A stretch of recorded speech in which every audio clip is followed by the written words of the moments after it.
Hi everyone, welcome to Neurodiversity, Empowering Learning and Employment. My name is Gavin. I'm the CEO and founder of FE News, and I'm joined by Dr. Lou Karwowski from Cognisys. This is a total collaboration between Cognisys and FE News, and we're living by our values, trying to keep this chunky and trying to break this down so we can make it really easy for everyone.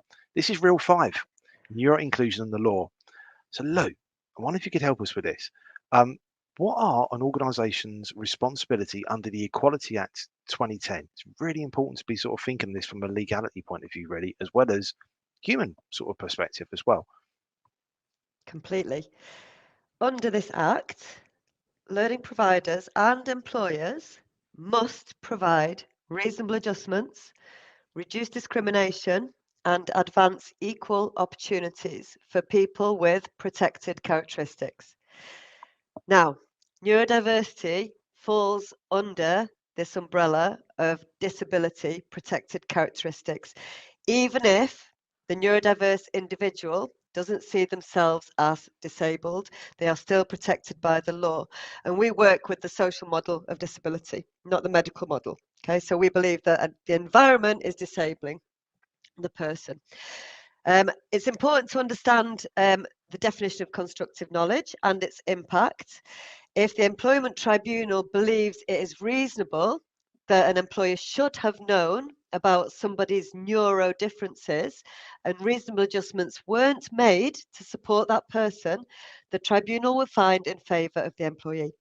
So what we're saying there is it's the employer's duty and responsibility to make sure everybody is supported if they need it, even if that disability or neurodiversity has not been disclosed.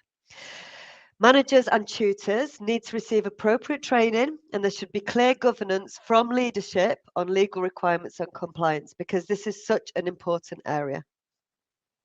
Yeah, no, that's really interesting. And what would you say for best practice around covering this off from an employer perspective? I would probably say it's from the get-go, isn't it, around how to be inclusive to all. But what have you sort of seen to how to support staff from an employer perspective? It has to be part of the culture of an organisation. So consider support, retention, recruitment processes are fully inclusive to all right from the start, and keep revisiting those policies. A really easy thing to do for neurodiversity is to draft a neurodiversity policy that you display on Yeah, your website. yeah, no, really cool. Really cool. Thank you, Lou. And for everyone, if you've not seen Reel 4, there could be some interesting points covered by Lou just then by looking at Reel 4 to make sure you can help yourself with neuro-inclusion and the law.